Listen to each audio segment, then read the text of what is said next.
Hello, everyone. And we are jumping right back into another very important segment. We know for the last almost 2 months, we've been talking about domestic violence. We've talked about domestic violence in the home, with relationships. We've talked about it amongst our churches with spiritual abuse.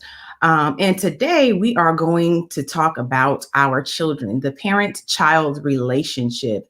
And so we have a very special guest. She is no stranger to KRGN. She has worked widely in the community, not just here, but in other places as well. And we want to introduce her on today. And so I want to introduce our entire topic. Is called Spanking or Beating. How can we raise our children without scarring them for life? And our very special guest is Miss Kerry Ann Frazier. We're going to go ahead and add her now. Welcome, Miss Kerry Ann. Good morning, welcome, good evening, good afternoon, whatever place you're hailing from, hello to you. Thank you so much for having me.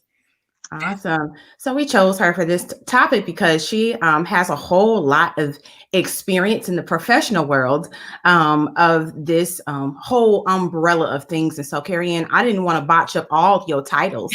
So I want you to introduce yourself to the people. All right, I am Kerry Ann Frazier. I am a university professor.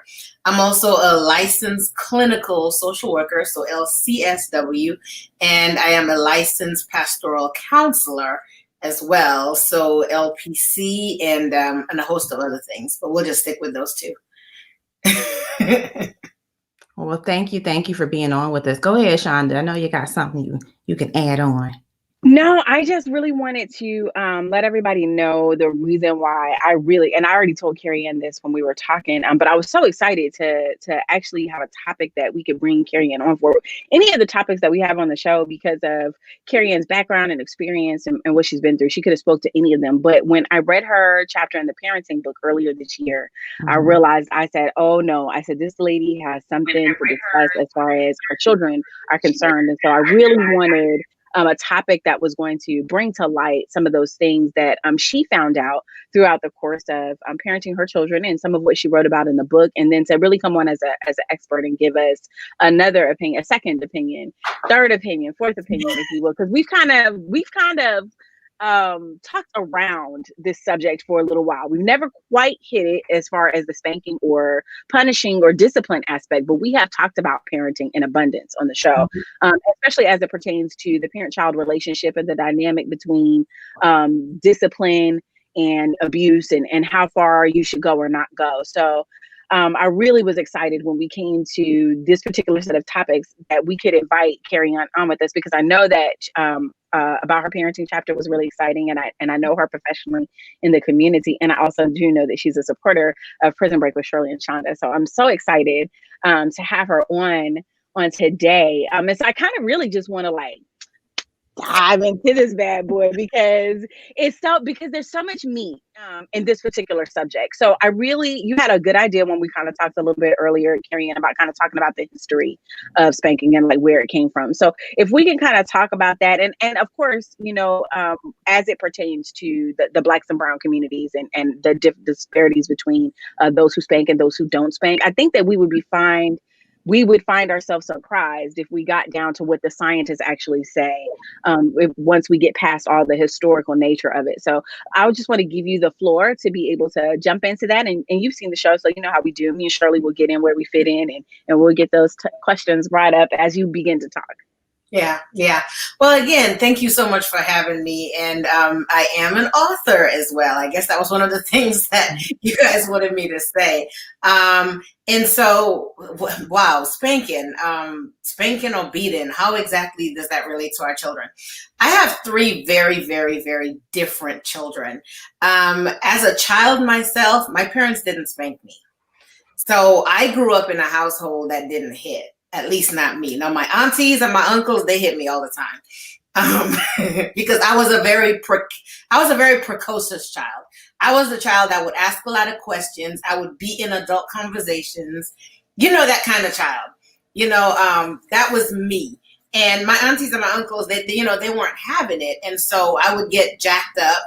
But my mom was a very different parent. She was that talker. right? And then my dad was that talker. I would cry at my dad's lectures because I'm like, please, just hit me. I just don't, because the lectures were so long and they were so packed with scripture. That by the time he was done, I'm like, just hit me. So that was my upbringing. So for me, and having children, I really didn't want to hit. I didn't want to be one of those, especially when I looked at the history of spanking, which I got into really in university, my freshman and sophomore year, when we looked at slavery, right? And oftentimes as a protective and proactive message, so that their children would not be harmed. Oftentimes you found the slaves would really punish their children more harshly, so that their children would be basically in line, so that slave masters wouldn't punish them. So when I read that history, I'm like, wow, I really want another psychology of rearing my children rather than that hidden. Now, the Bible also says to spare the rod and spoil the child. So there's also the biblical principle of, you need to correct your children as well.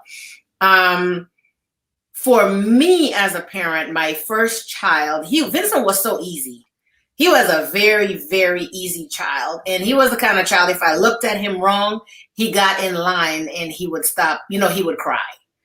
Andrew was a little different. And so the second one, I had to raise my voice more, but I also realized he was a child that was on the spectrum. And so he pushed a lot of buttons differently. But I really never had to do a lot of spanking there either. Right. Now, Landon, that's my 5-year-old. And so I'm parenting all over again at 45. And Landon needs a whole lot more than Vincent and Andrew ever did. And so this is where I find myself in a quandary about spanking, because I have always been in the mindset as a social worker that, you talk, you empower, you strengthen, you use other tools to really rear children. But Andrew is a child that's a lot like I was, where he will push the buttons. Where I will say, Andrew, don't jump from couch. I mean, not Andrew, Landon, don't jump from couch to couch. And he will look at me and jump. So at that point, it's like, okay, mommy said, and I tried the 1, 2, 3, the love and logic, the everything, but he is that child. Why not? And would jump. Why not? Why not? And I'm like, that's when you really want to just pop him. And I'm just going to be honest. I have been that parent with him where I'm just like, I just really want to pop him. But I have learned to really restrain, because in spanking and beating, it's like, okay, if I spank you, how is that teaching you not to do something, right? Rather than taking the time and really explain the why behind it. And I think oftentimes that's what we don't do. And let's talk about marginalized populations, Black and brown populations. More often, Black and brown populations are working parents, right? Where we are very busy with our children, with careers, jobs, and everything else. And then we also have that historical context of, you got to correct your children with that spanking. And then we have the biblical context of spare the rod and spoil the child. So oftentimes the first resort is, what we call disciplinary action, as to pop your child or to spank your child. Where it gets to where you are frustrated, where you are angry, where you have essentially lost control, and that disciplinary action, where there is a reason, there is a means to an end. I give you 2 or 3 pop-ins to catch your attention. It turns into the switch, the infamous switch, or the belt, or the electrical cord, that leaves marks, that leaves physical marks, that leaves that emotional scarring because of the words that are said during the process. Now we're talking about abuse, right? Now we're talking about beating. And when you speak to people in my generation and older, you know, sometimes we even laugh about it. I got beat with a switch. I got beat with whatever mama or grandma or somebody had. And I think the question becomes, was that abuse? Was it spanking? And what was the effectiveness of that? Like, you still remember it, but how effective was it for you not to repeat that action? Did you not repeat that action because you learned a lesson, or you were operating now in fear of that beating, right? And what exactly is that beating? Was that abuse? Was it not abuse? And I think that's kind of where we are, really having that understanding of what was that we experienced in that generation compared to how we are now. And I believe in the adage, when you know better, you do better. Mm-hmm. And oftentimes, generations prior, that's the only tools they had for proactive and protective messages. That knowledge, that empirical knowledge of what those beatings do to children emotionally, in their growth and identity as they're developing as a human, as they're exploring. You know, 3, 4, 5-year-olds are supposed to explore. They're supposed to be curious. They're supposed to push certain boundaries. This is how identity formation begins. I'm learning who I am outside of my caregivers. You know, I'm learning right and wrong. And so rather than given a safe place to explore, generations prior quelled that exploration phase with threatening messages, right? And so, mm-hmm. Was it abuse? Was it spanking? Let's talk about it. Yeah. Definitely, let's talk about it. And so that's one of the things that we do on here quite a bit, though, is when we try to go back and we trace the history. How did we get here? What caused us to be a type of people who do this type of thing? And so one of the things that Shirley and I have found as a part of doing this podcast is that a lot of what it is that we've learned and that we've passed down traditionally, even in the church, has been a byproduct of mm-hmm. slavery. Has a byproduct of very violent and dark roots, because that's part of, you know, our history, our makeup. So I have, oh my gosh, let me be quiet here because I have several points that I wrote down while you were talking that I really want to talk to, but I want to give Shirley an opportunity to respond to what you said before I jump in, because I feel myself overflowing. So let me be quiet and I'll jump in after Shirley. Yeah. So as I was listening to you, Kerry Ann, there were a lot of different factors that you brought up. You talked about your own upbringing, what your experiences were, and how that taught you what you wanted to do. Yeah. And so that was the same for me, having come in a house where there was a lot of discipline, sometimes more harsh than others. There were 6 of us in the house, and all of our different personalities in the house, all of us 6 children, we are all different, right? And so some of us were real hard-headed and other of us were, you know, more subservient, if you will. And I think that was because, and I was one of those that was a little bit more, I'm not going to do that because I don't want the whipping the beat down. The beat down that I just saw my brother get or my sister get. And so with the first 4 of them, I saw how they were. And I didn't want to be that way. And I think it, like you said, I think it was more out of fear, not that I don't want to do it. Now I'm going to do it and I'm going to sneak and do it so I don't get caught. Yeah. Yeah. And that's what I did growing up. I wasn't the perfect child, but I did it so you wouldn't know the dirt that I was doing. Exactly, right? You didn't know none of that. So it brings out a whole different dynamic in a child when you do certain actions. And so will I say that some of us needed that rod of correction? Absolutely. Yeah. I needed it too, though. But there were very few times that I really got a whooping. And it wasn't because I didn't deserve one. Mm-hmm. I wasn't a bad child either, though. So there are some different things. And so raising my children, I know their personalities. Mm-hmm. I used the infamous wooden spoon when they were little, when they were toddlers. And it wasn't when they were curious about something. I understand that. But when you are about to do something that is going to harm you, like you're about to put your hand on that hot stove, I'm going to pop you because you need to know this is danger. Yeah.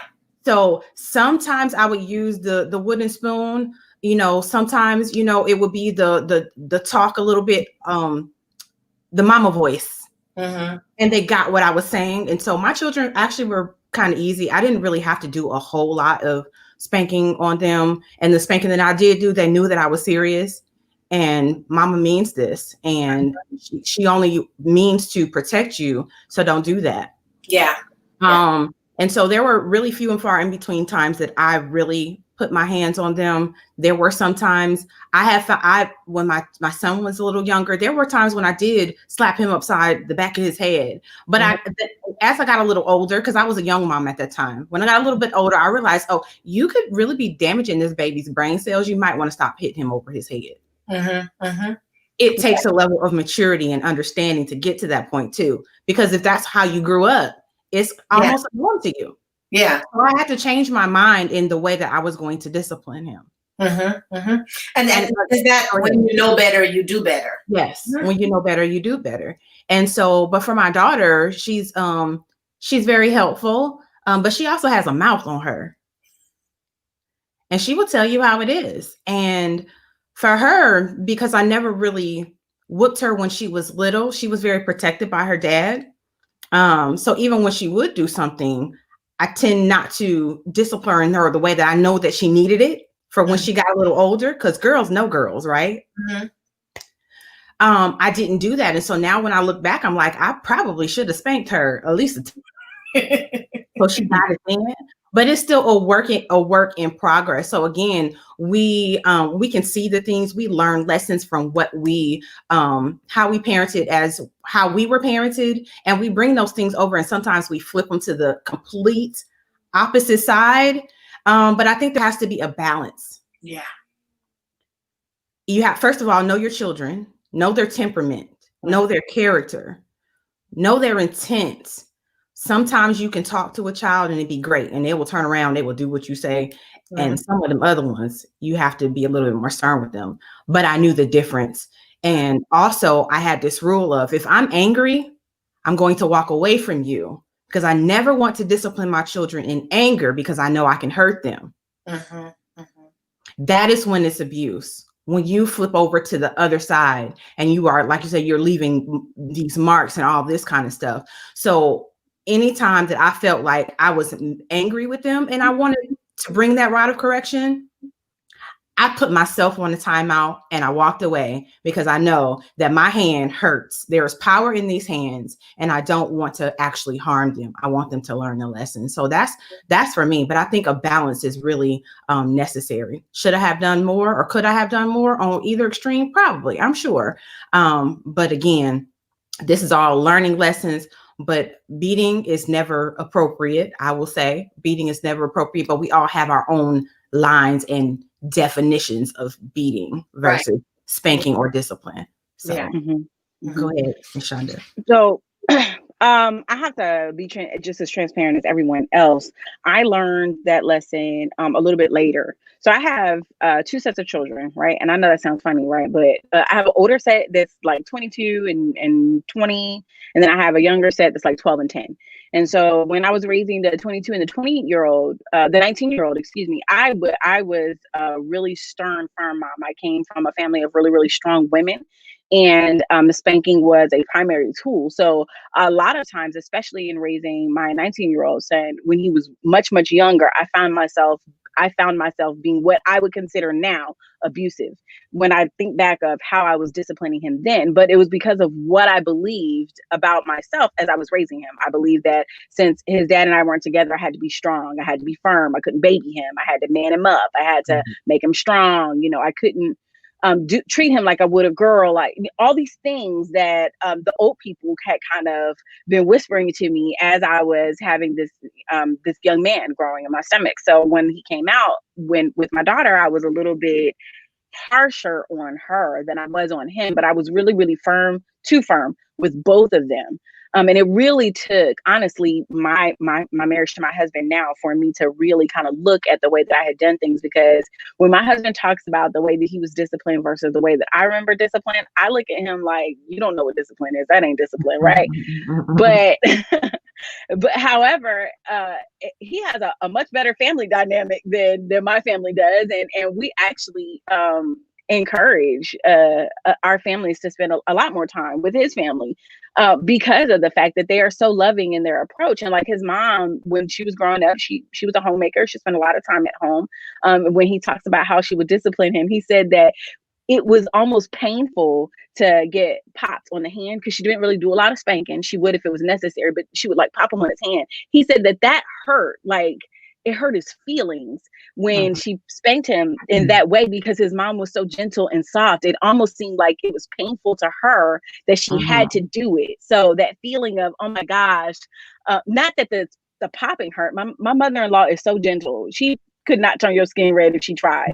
The only way she could turn your skin red is scrubbing it too hard. And even then she wouldn't do it because she just does not believe in physically hurting other people. Like there's no place for that. So when she would pop him on his hand, he would talk about how it hurt his feelings more than anything else, that he had done something that caused his mom to have to actually put her hands on him more than anything else. And that changed his mind about the way that he interacted with the world after that. It made him not want to do certain things because he did not want to feel that feeling of disappointing his mom again. It wasn't because the spanking was bad. It wasn't because the spanking was effective. It was because he recognized in his mother how much it hurt her to have to do this to him. And so when he told me this story, it really kind of made me sit back and take a pause because I had never experienced anything like that.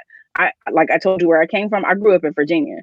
My great grandmother grew up as a slave, so we're not that far removed from slavery. And my family also has really big color issues because there was a lot of mixing in my family on my grandmother's side, and so they really had an issue, and they really used spanking in a more corporal punishment type of way. It was really harsh. So I really wanted to be different, and I started seeing the way that my relationship with my daughter was being affected, not necessarily the pain that it was causing or anything like that, but just that we didn't have a good relationship. And so I was doing everything that I was taught to do, but we didn't have a relationship. And so when my husband started pointing out to me, you're going to lose her. And I'm like, what do you mean?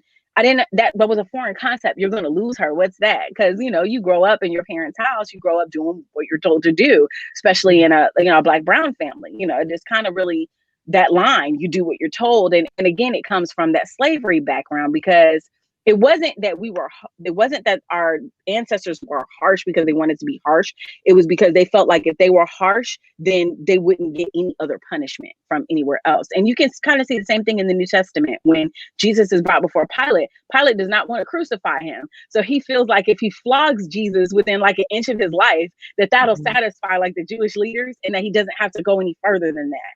And it does not satisfy them.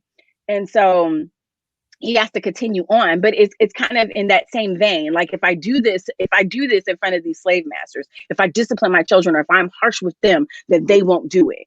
And so when those people don't explain that later on, it becomes like that ham that the end gets cut off because nobody knows why the end keeps getting cut off. Right. And you don't really have to do that anymore, but we've just kept it because that's what we've always known.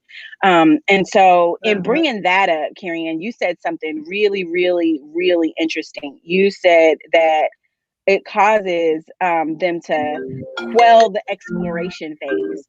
That's what the ancestors were doing when they were spanking them and being harsh with them and keeping them close.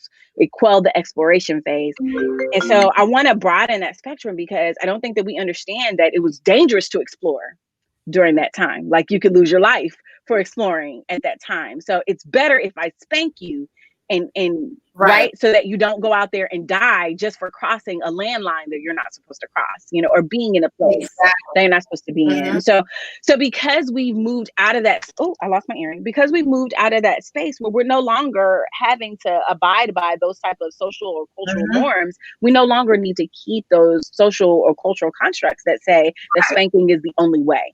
to teach Right. our children obedience and manners. And so I think sometimes that we read that cultural experience into the Bible and we say that the Bible promotes spanking. But if you really read the Proverbs, right, there's a whole bunch that talks about way long before it ever gets to the part where it tells you spare the rod and spoil a child. It talks more about listening to the commandments of your mother and father, about heeding their instruction, about not looking on your parents in disgust and despising their words, but really hearing them and training yourself into obedience. And that's what the Proverbs talks about long before it gets to spare the rod and spoil a child. And so that context of spare the rod, spoil the child, people have taken it to mean that it's okay to beat my kid.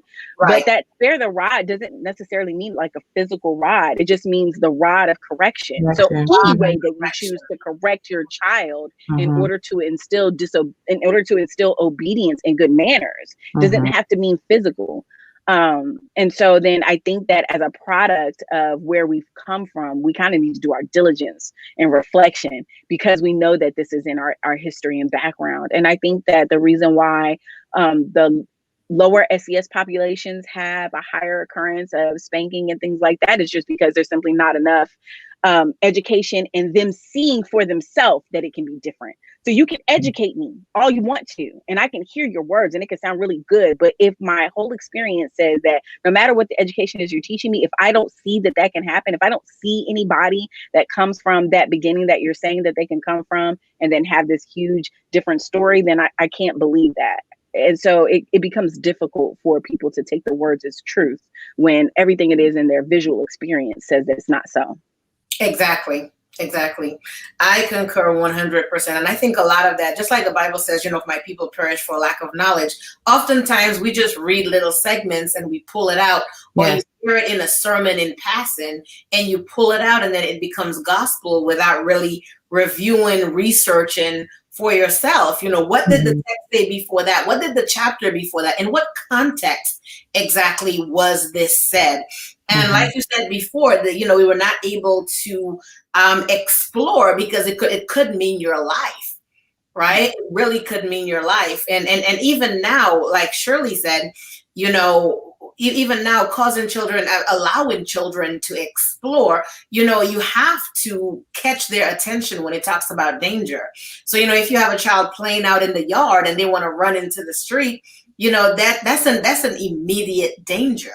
Right? You have to pull a child into when you talk about correction, right? And so in what instances do we talk about spanking versus beating? Because I think that's the thing. So, spanking, I guess my interpretation is a form of correction, that last resort, right? That last resort that is meant for, it's not necessarily meant for all children. Because all children, all personalities don't necessarily need what I call an uplifting. You don't need that uplifting. And like Shirley said, it's really knowing your child, right? And because I had these three very different personalities, I was able to identify that. My parents never, and Shirley, you talk about that it was 6 of you. I was the only child. So literally everything was trial and error through me. Yeah. With my parents, and, praise God, I turned out okay without hitting me. I can think of some instances that I probably needed a spanking, but they didn't. And I can tell you in high school, my dad gave me a curfew. And as a high school senior, my curfew was 9 o'clock. No joke. And on prom night, my curfew was 9 o'clock at night. And the prom started at 7, and my dad, I said, so I'm a senior and, is it going to be later? My dad was like, no, 9 o'clock. And, one of the things that my dad said, because I skipped 2 grades. My dad was like, you are considerably younger than your peers. And so what your peers are doing, you can't do. So this is still your curfew. And I said, well, I'm grown. I'm coming when I feel like it. And I came after 9 o'clock, and the way that my parents punished me, and I'm a high school senior getting ready to go to college, they changed the locks. So by the time I got home, the locks had been changed on the door. And my dad was like, and you better not go anywhere else. You're going to sleep on the deck. And there was a pillow and a blanket on that back deck waiting for me. And my dad, that's where you're going to sleep tonight. And so my punishments were so very different, but they never had to lay hands on me. I didn't clean my room. I lost my door. I came home and that door would be gone. And that's how and that's one of the things I practice with my children. You don't clean your room. You don't do that. You lose the door. You don't do your laundry. I literally go in there and I take all your favorite clothes. I bag them. I put them in a Foot Locker. I put a lock on it. You have this pair of jeans and this t-shirt to wear for the week. Every time you better hand wash it because you can't use my washing machine. So hand wash it in the tub. I will allow you to use my dryer. And you're gonna wear very creative. You're gonna wear the same thing for a week until you learn to keep that room clean. I think just the threat of being a girl in like high school and having to wear the same shirt every day for a week and wash it. I think just the threat of that would make me be like, you know what? Nah, I'm good. I'm just gonna wash my clothes. I'm gonna go tell my daughter, Kerry Ann said. No, but what I hear you saying, Kerry Ann, is that based off, and so this is something that we understand when it comes to things like dating, right? Like I understand that this boy that I'm dating over here that lives down Rancier, I can't treat him the same way that I'm dating a boy that comes from like somewhere else, like New York or something like that, because they're not the same. They have a different experience. Right. This boy's name is John. This boy's name is Michael. I have to treat them based off of how I meet them, right? But when it comes to our children, sometimes we kind of sort of have this one size fits all type of sensory, you know what I mean? So it worked for one, it's supposed to work for all. And it kind of doesn't. Like we understand it as it comes to other things, but sometimes as our children, we kind of have a lower IQ as it comes to learning and adjusting as far as our children are concerned. And I think that comes from a place of anxiety as a parent and frustration because you want your children to perform a certain way. You want them to be obedient in a certain way. You want them to do things right and, have manners and be good. And so there's all this pressure on parents to train their child the right way. Like so much so that when you see a child act up in the news or whatever, the first thing they say is, "Oh my God, where's his mother? Why is he acting like that? What is wrong?" You know what I mean? Like we immediately begin to judge the parenting as if we know whether or not that parent was involved or not involved or whatever. We just automatically put it on the parents. And so there's all this pressure and anxiety that's associated sometimes with child rearing, so much so that you said that sometimes you think that some of the spanking can come from parental frustration. They've gotten to the point where they can no longer tell their child to do a thing. The child is not listening. They've used all their avenues. They've used all the tools. They've talked all that they can talk. They time out it all they can time out it. Ain't no more doors left in the house to take off. The electricity, but it's just nothing else that I could take away from you in order to get my point across. So pow, I'm going to pop you. And I hope you get your butt in line, because if I go any further than this, I'm already at my wit's end. But kind of like as a parent. Them in line though, Shonda. That's the thing. Did it actually get them in line? That pow?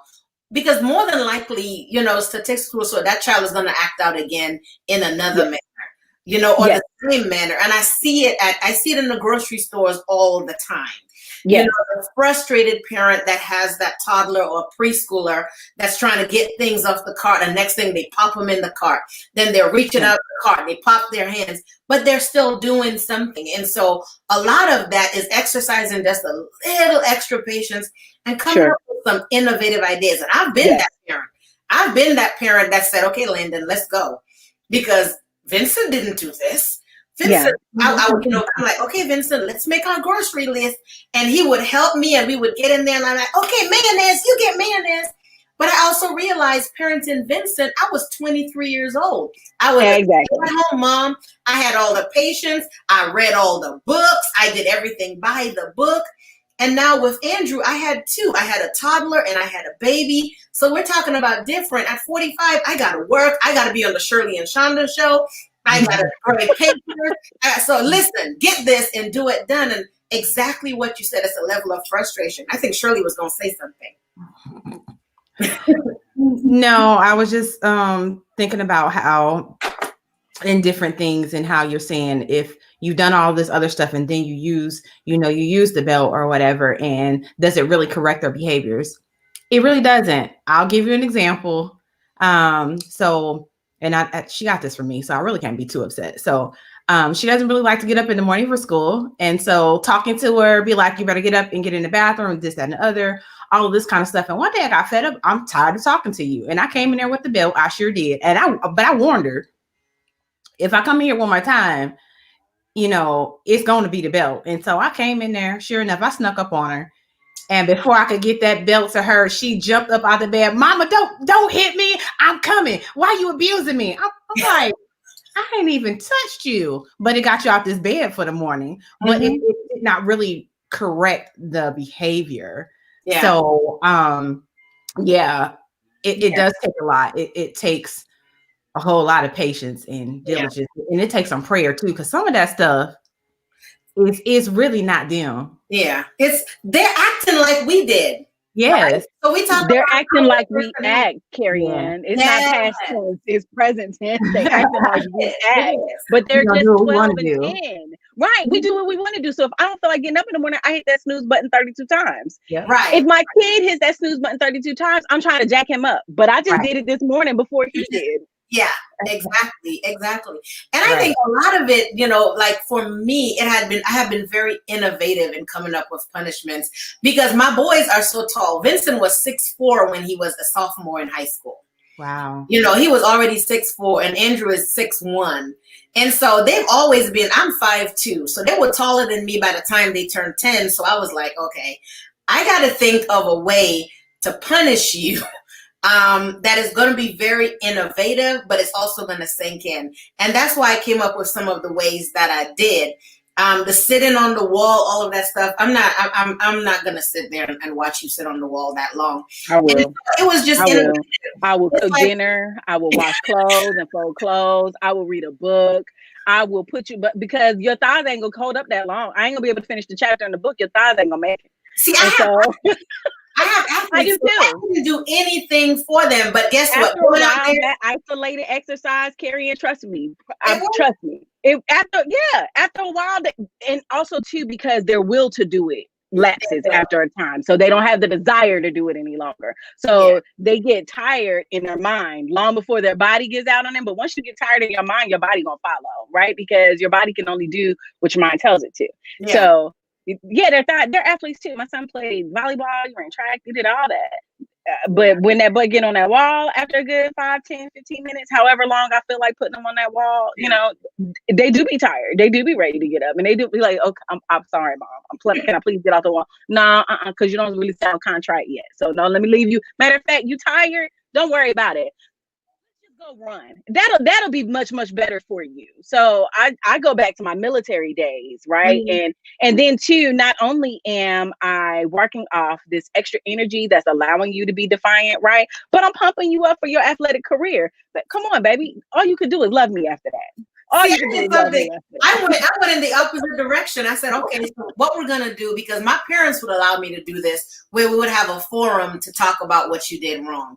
And it was literally, we sat around and we talked about it almost like it was a court case. And it was like, state your case, talk about it. And that's where my dad's lectures came in. So with my children, it was like, okay, let's sit down, let's talk about it. And then this is what it's going to be. Your punishment is that I need a 6-page report on what you did. And then you need to give me the pros and cons. I need it to be APA style. I need you to cite references that either support your behavior or refute your behavior. You beat me already. Listen. It works. That works too. But I'm saying literally, this is what we're going to talk about. And so they would just look at me and it's like, and it has to be handwritten. Don't use my computer. So those were some of the ways that I would punish, okay, whatever you love, that's what's going to be taken away from you. Because if I don't correct you now, the law is going to get you later. And one of the things that they hated was when I got my police officer friends to just pull up next to them while they walk into school and be like, get in this car, let's talk. And so those were I had to come up with innovative ways because I know I didn't hit them when they were little. And if you don't start when they're little, you're not going to start when they're 10 and they're almost taller than you. You know what I mean? And so for me, a lot of it was talking and really finding innovative ways to parent. a lot of their lives, we were overseas. We were in Germany till they were essentially hit high school, right? And so being overseas, there were a lot of different innovative ways. You're about to learn German, or you're going to learn Japanese. And a lot of what I did was utilize different ways of parenting, pretty much like you said in Proverbs. You don't want to listen to me. You're going to go over here. You're going to pick up all these weeds and you're going to plant flowers in my flower garden. You're going to mow everybody on the block's yard and you're not going to accept any money for it. But that's what you're going to do. You're going to help Oma down the street get all of her groceries, and you're going to help. And this is, so I did a lot of that way in parenting. And again, I was younger. I had the time and I had the resources to do that. I think where we get into spankings going into beatings is parents who are frustrated, who don't necessarily have an alternate method or that extra education, that extra time, right? That extra time, those extra resources. And there's already compounded frustration in the home when you have multiple children, multiple personalities. You may talk about a single parent household, right? Or a single earning, a single income home. You talk about there are a lot of external stressors that, and then your own upbringing. This is the way I was parented. This is the way my mama, my daddy, this is the way we were both parented. And so when you look at that, oftentimes we parent the way we were parented, or we go polar opposite from that. And then when I have a lack of education, a lack of resources, I can only operate on the level of which I am at. Absolutely. I cannot operate beyond that level. So if I don't know about Erickson's identity formation or Freud's psychoanalytic development stages, I'm going to say, okay, you being a little busybody, why you in adult conversations, why this, and I'm going to pop you. I am glad that my mom and my dad allowed me to be in adult conversations and be around adults, because I learned about finances. They always reminded me to be in a child's place. Now that's the difference. I was in a child's place, although I was around adults. That means I was not going to be disrespectful to adults. I'm not going to interrupt them when I'm talking. But if my parents were talking finances with an accountant or with business people who came to dinner, my dad allowed me to be at that room and in that table. So I was learning that conversation. I was learning that skill. If we were talking about church business or whatever, now, because there were elders in the house, if they were talking about somebody's private life, then my dad will say, hey, Kerry, we're about to talk about something that is beyond your comprehension, private. We need you to go ahead and go into the office or go somewhere else. But other conversations, my parents allowed me to be a part of that. And I think, and even the finances, my dad would show me, this is how much I make. This is how much your mother make. This is what our bills look like. This is what our investment look like. This is what our savings look like. And so from 10 years old, that was information that I was privy to. And I find that oftentimes when you don't necessarily share that and your children are not in those circles and they begin to ask questions, can I have this? No, you can't have that. Why not? Because I said so. Let's have a conversation. Let's have a conversation with our children, because oftentimes we say, because I said so, very, very early. And then when our children push those natural boundaries because of curiosity, that extra frustration sets in. And the next thing we want to do is pop them and punish them, or get out of my face, go to your room, right? And then the children really have no understanding of what just happened here. Or what did I do? What unwritten rule did I break? Yeah. That's good, Kerry Ann, that you mentioned that unwritten rule. But I think that we are close to the half. So I don't even want to jump into what I have to say without letting Shirley do the halfway reminder. And then when we come back from that halfway reminder, I'll do like a quick summary. And then I'll ask my question after that, because it's a loaded question. Yeah, so as Shonda said, we are at the halfway point of Prison Break with Shirley and Shonda. If you are just now tuning in with us, make sure that you go back to the beginning. We can be found on YouTube. We can be found on Facebook, Prison Break with Shirley and Shonda. We are also now on many apps where you can find podcasts. So make sure that you check us out. You don't want to miss this particular segment. It is called Spanking or Beating. How can we raise children without scarring them for life? And our very special guest, Miss Kerry Ann Frazier. All right, so go ahead, Miss Shonda. You can go ahead and take it away. So, Miss Kerry Ann, you said something like right before we did the half, and I think it's so very important. You said that at 10 years old, your dad allowed you the privilege of being at certain conversations. And so that's one thing that I know for sure about the Black and Brown community that we don't necessarily do that well, is that we don't share that whole this is what you need to know as an adult type thing. Like we share, oh, if you're going to be a mom, you need to do this, like with our daughters. Oh, if you're going to keep house, you need to do this. Like we kind of train up our daughters a little bit. But as far as our sons are concerned, like we just tell them go play. Oh, no, just go play. Just go play. And if you're a single parent home or a single income home and you're the mom, the only mom that's there, then and there's no dad there, then you don't have that male bonding thing with your son. So you kind of push them off a little bit. Go find some other boys to play with. You know, and it's appropriate at that age to send children to go play with their peers. But there's this whole lived experience that we can have at home that's kind of like a train as you fight mentality. So the way that the military does a thing is like they set you up with all this training, right? And they train you. And then after they train you, right, and they feel like you're sufficiently ready, then they let you train the trainer. And so then you take what you learned and you're able to pass it on to other people. And so there's always this kind of back and forth thing that you're doing. You're getting the information and then you're training it. And then you're going back and getting information and then you're training it. Well, with parenting, sometimes we just push like this and we don't kind of get this whole this way like this. So there's no train the trainer going on. So we don't necessarily train our children then to take over that adult position and have that emotional IQ to be able to have conversations about that. So they don't know. So you find young men getting into relationships with women who talk.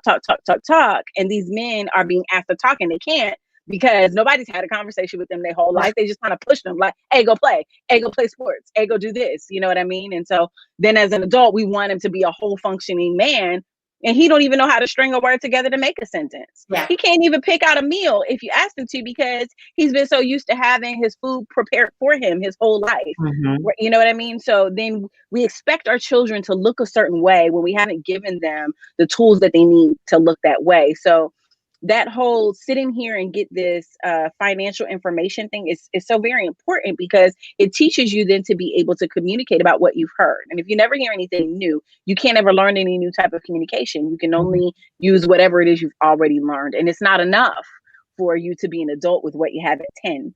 So to not have that conversation with your parents, for your parent to not step outside of their emotions and say, okay, you know what? I'm frustrated with you right now, but I really need to discuss why you felt it was okay, you know, to do what you did. What happened? What was your thought process? And really give your child an opportunity to work through their thought process, right?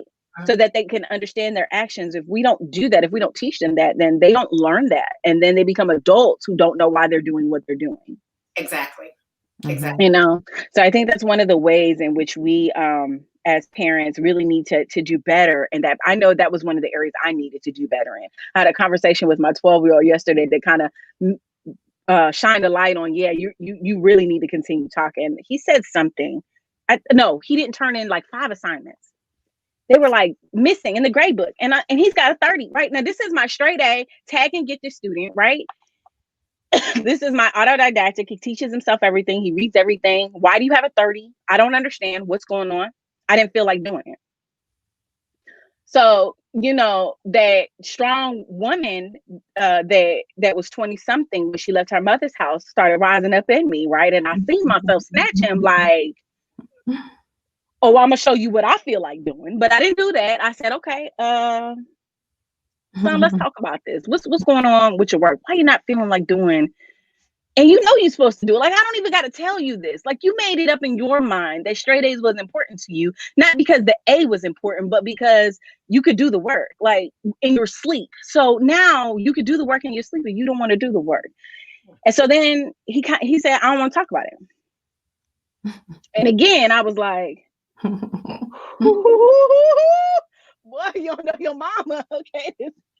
This head is strong. And so I said, you know what? When I was growing up, I would have never been able to tell my mom and dad, I don't want to talk about this no more. As if it was okay for the authority in the house to be shut down by the child. I would have never done that. And then he looked at me, he said, Mom, he said, so you think that was being disrespectful? I said, yeah. I said, I really do feel like that was disrespect. I said, and that was Aja or Keontae at your age, they'd have got their lips slapped off. And so he was like, I wasn't trying to be disrespectful. He said, I don't have an answer. I don't know why I didn't do it. So I didn't want to talk about it anymore because I just don't have a response.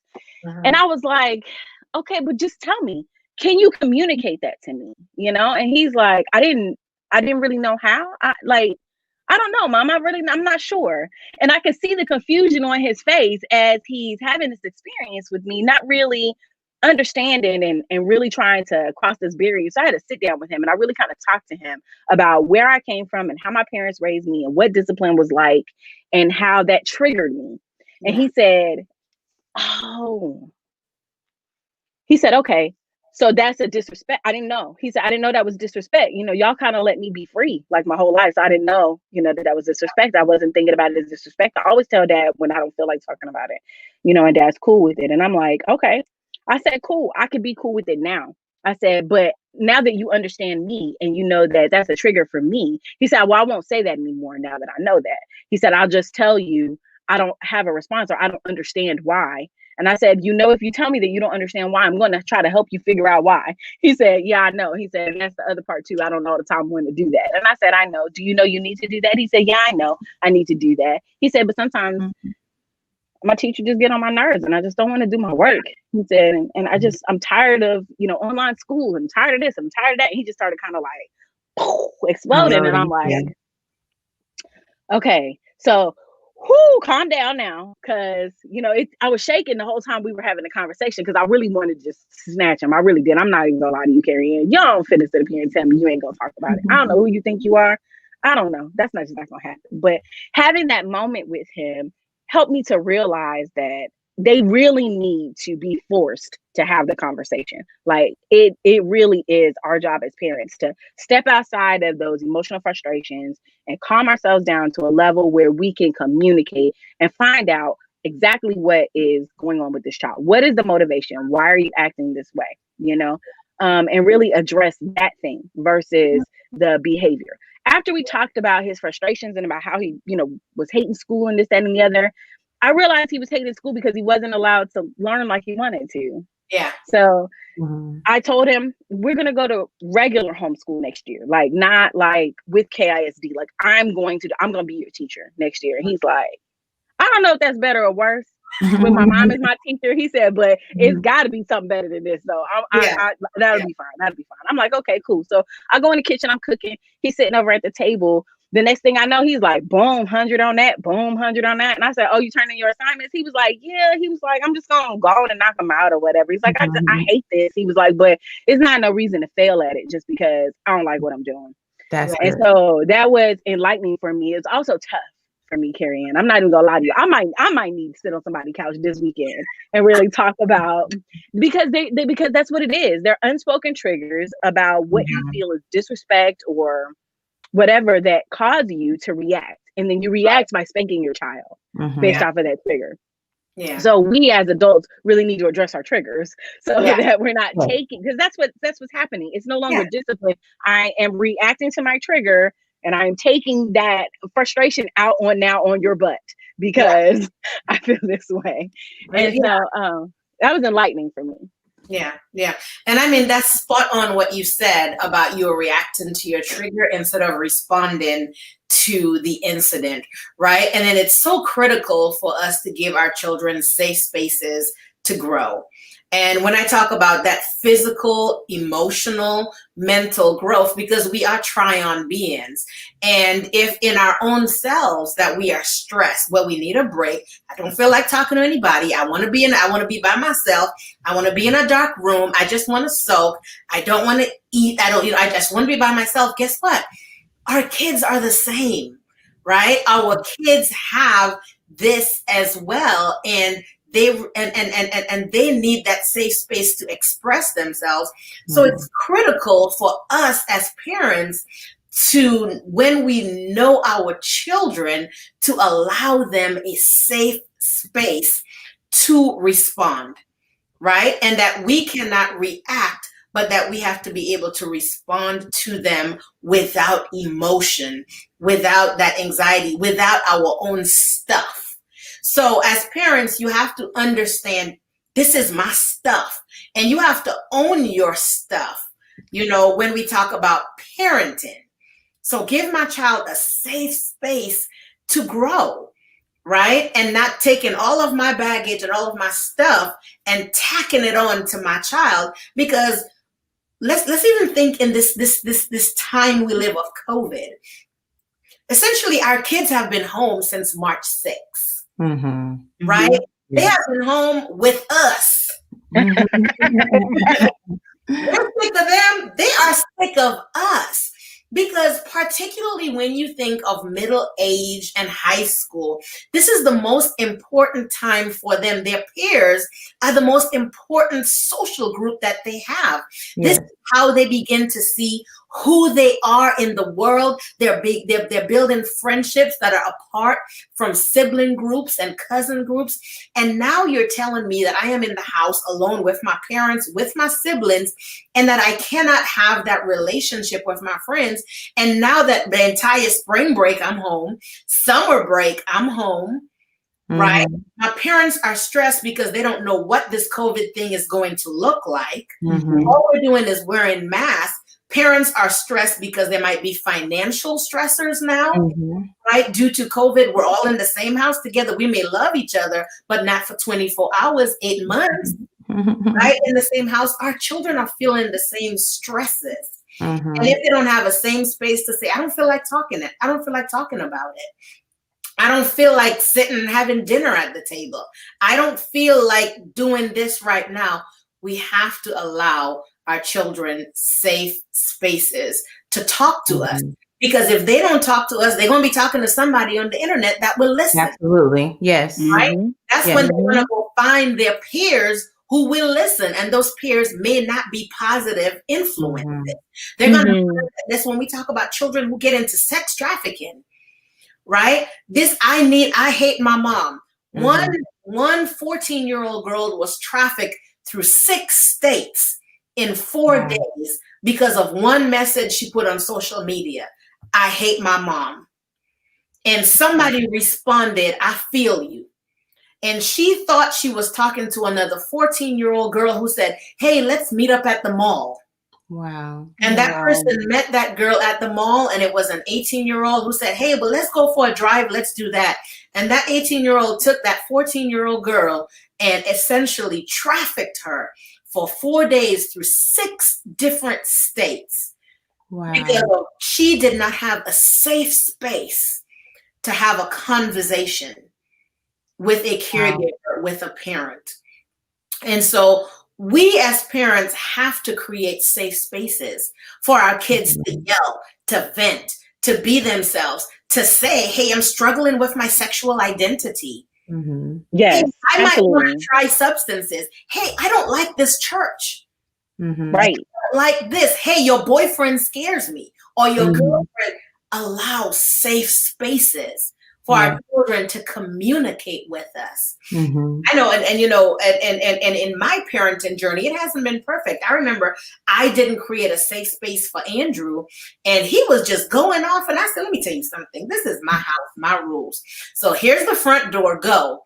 And he opened the door and he left. And I said, go. And he was like, I'm going to go.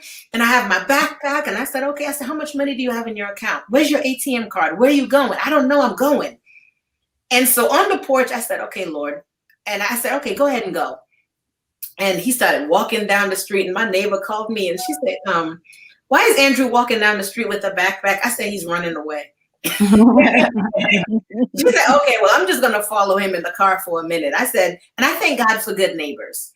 Right. And so she said, I followed him in the car. And then by the time he got down the hill, Another neighbor called. She was like, why is Andrew out here with a backpack? I said, he's running away. I said, but don't worry, Tina is following him. She said, okay, girl, I'm going to follow him too. And so he had those safe mamas. So they pulled over. They were like, hey, we heard you running away. He was like, yeah, my mom just listened to me. And, say, okay, well, come on, let's talk to him. But I thank God for those safe spaces, right? Because anything could have happened. And he sat on the porch and he vented to them. And they text me. They said, he's over here. I said, all right. I said, let him vent, let him whatever. But when he came home, which was about 2 hours later, he walked back up the hill to the house. And, he rang the doorbell. And I was thinking of changing the locks because I always keep extra locks like my dad did just to change it out. Just to be petty. And I didn't, but he went ahead and he rang the doorbell and I let him in. And I said, what happened? And he said, you wouldn't listen to me. I said, you know what? You're right. I wouldn't listen to you. I said, because I felt what I was saying at that time was more important and that I was the parent. And I said, but whatever it is you have to say, I said, tell me. I'm willing to listen. I apologize for not listening to you. I said, I'm still the parent. I pay the mortgage. I pay the bills. You still a child. You may be 19, but you are a child under my roof, under my house, and I'm legally responsible for you. But I recognize that you have a voice, that you have feelings, and I'm willing to listen. So I'm going to sit down, and then what we have is a lemon squeeze, that we have a lemon. You hold this lemon, and it's your turn to talk. And all I'm going to do is listen. I said, but because mommy's old, I'm going to get a notepad and I'm just going to jot down because I want to make sure that I'm hearing you correctly so that I'm not interrupting you to either rebuttal or ask any questions. And I let him get it out. And he got it out for like 30 minutes. He said everything that he was feeling. And I said, okay. I said, I hear you. I hear you. And I said, I just want to make sure that this is I want to make sure I get it right. And then I had to validate those feelings. I had to create. I said, you know what? I said, I didn't know that when I did this, this is how it made you feel. I apologize for that. And I didn't say a but I said, in this house, these are rules that a person who is not the head of this house on my taxes, on the taxes as head of household, these are the rules you have to follow. Right. And so because we had that safe space, we were able to communicate. And I think it's critical that we create those safe spaces. Even at 5, Landon is able to have a safe space to say, Mommy, that hurt my feelings. And one of my girlfriends said to me, girl, Landon just say anything to you. I said, I would much rather I give him a safe space to communicate with me, that he feels like he can't talk to me and that he allows that he has somebody else's ear.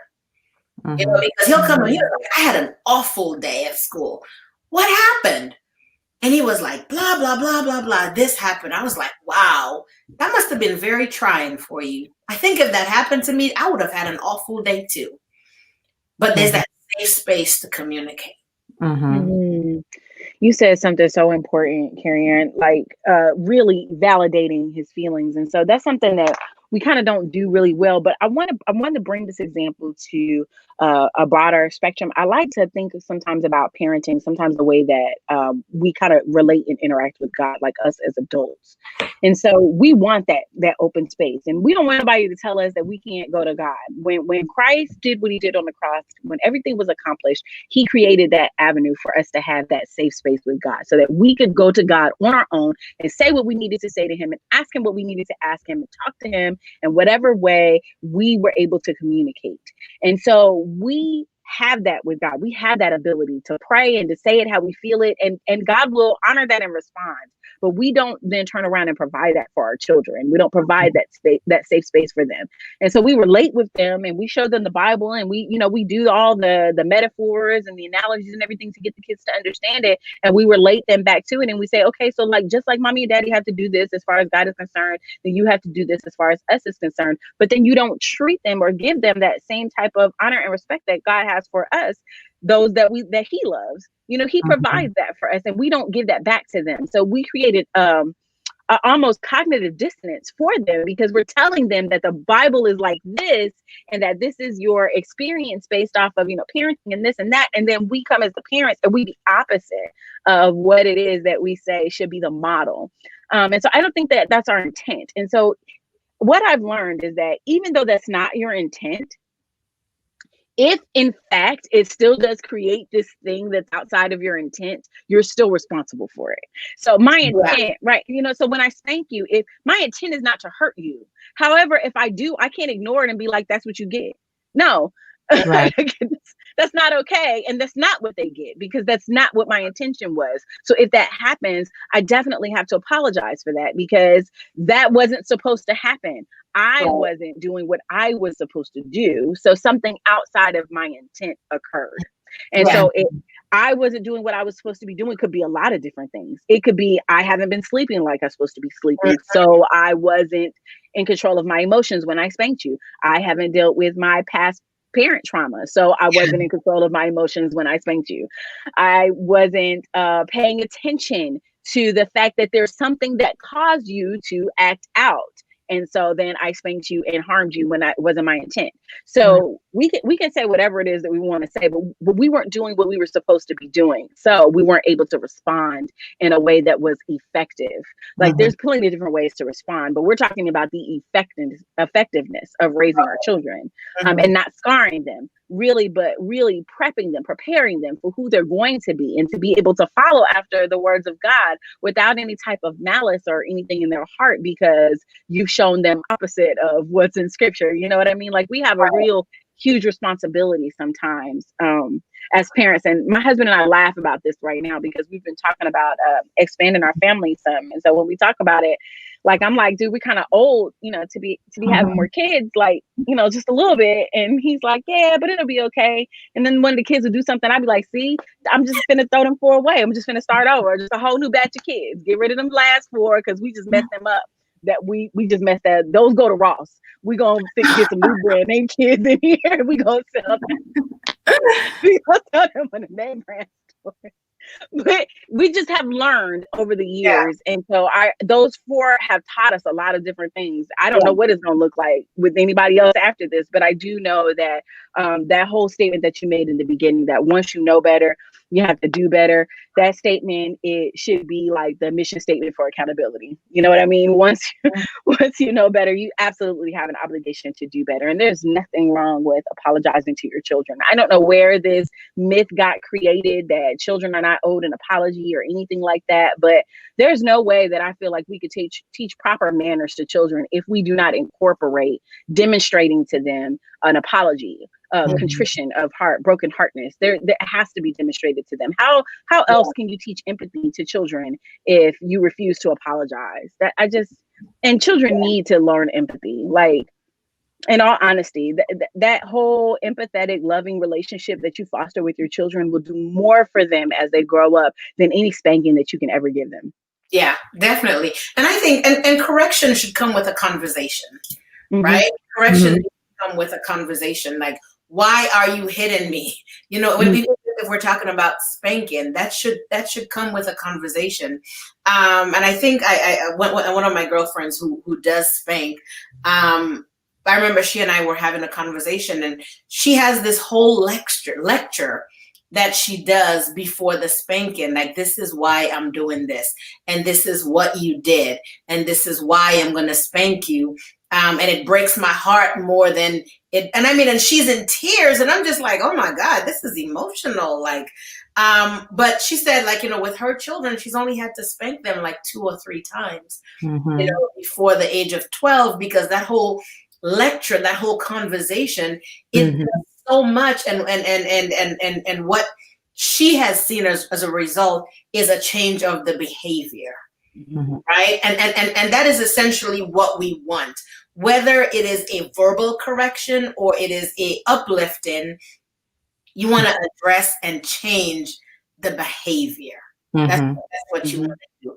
Because if the behavior doesn't change, like Shirley said, all they're going to do is sneak and do it again, because the fear is of the consequence. The fear is of the spanking. The fear is of the anger.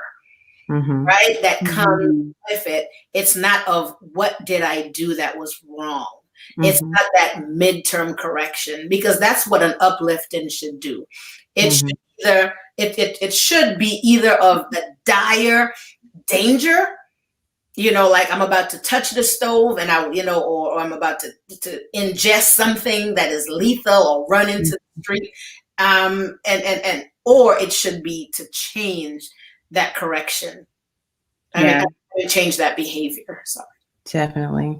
Definitely. I want to go back to something that you talked about with the children and their different ages in school and all of that kind of stuff. My daughter is she's very outgoing. She's very outspoken. And she loves to be around her peers. She's very musical. They both are, but she's more open of the two. And so I knew that when school started, I had every intention of keeping this girl at home and you going to school virtually in this house to keep you safe from COVID. But what I realized was that was really affecting her, yeah. not being able to be around other people. I said, you know what? You're going to go to school. And then they started early, right? I was like, we weren't prepared to go to before y'all family was gone. Wait a minute.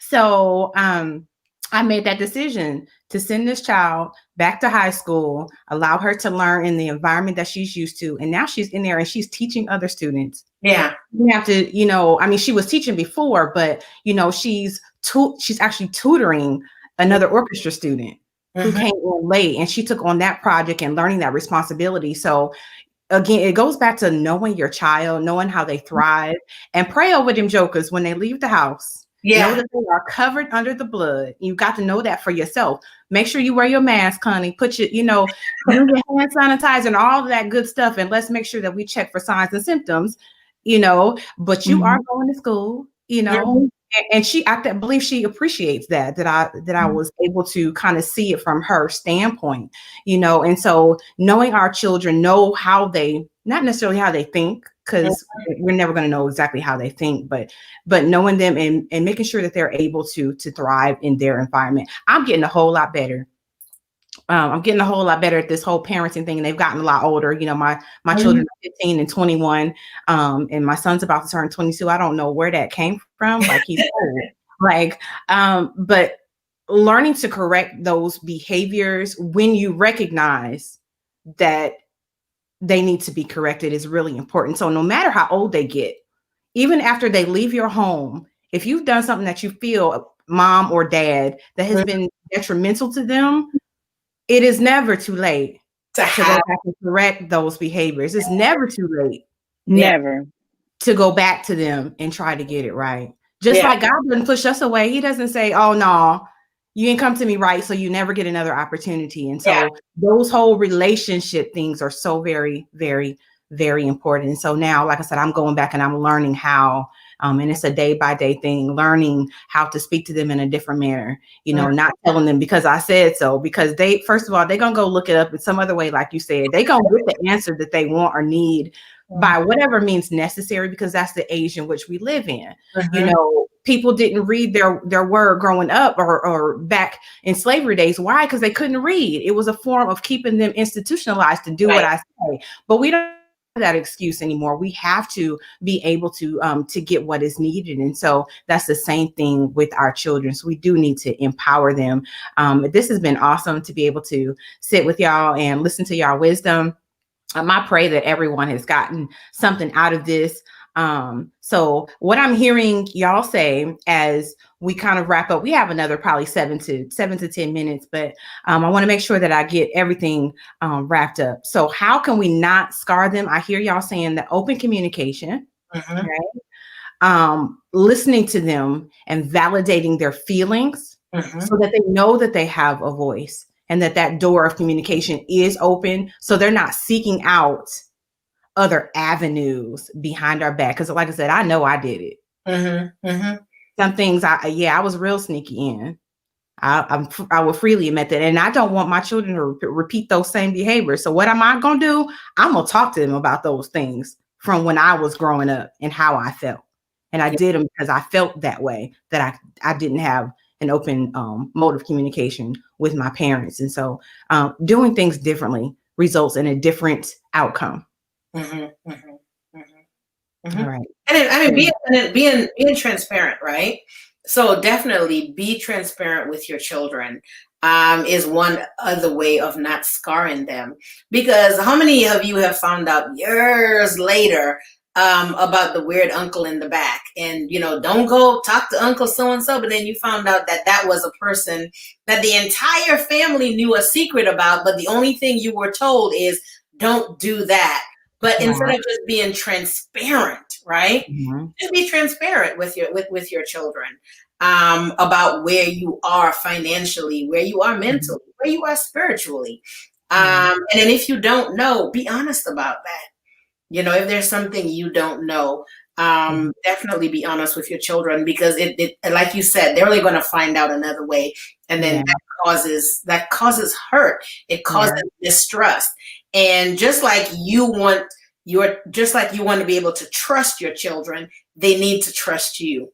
Absolutely. And if your children feel, I can't trust my mom with my feelings because every time I tell her something, she's on the phone talking to Auntie so-and-so or talking to her friends about what I believe is my personal business, because I just shared my heart with my mom or my dad, but they're on the phone talking about me to somebody else. That hurts. That causes mistrust with children. And then they begin to act out. They act out. You're frustrated because you don't understand why they're acting out. And the next thing you know, you want to pop them. It's a cycle, and so it comes right back to having that understanding, that open communication with them. And then when you know better, do better. Yes, absolutely. I remember a time my son came back between one of his college sessions and coming home, and he was like, "Mom, why didn't you tell me such and such?" I said, "Because son, back then I didn't know. Yeah, I had you at 19. I didn't know." Yeah, that's good. Yeah, that's good. Yeah, my son and I, Vincent is gone and he's 23 and a lieutenant in the military, but we still have those conversations. And one of the things that I did with my children when I went through my divorce was sit them down and ask them, okay, how can mommy be better? But tell me, what can I do to be a better mom to you? Because it's just us now. So what can I do? And my son, who is now 23, he said to me, he said, "Mom, I was 14 when that happened." He said, "But it made me feel like I was important enough for you to have a conversation with about the breakup of the family." And he felt at that time that it's not my fault, but he was part of the process of healing. Yeah. I thought, wow, okay. And even now, his girlfriend calls me and she was like, he cooks, he cleans. He really doesn't need a woman for anything. And I said, that's what I instilled in him.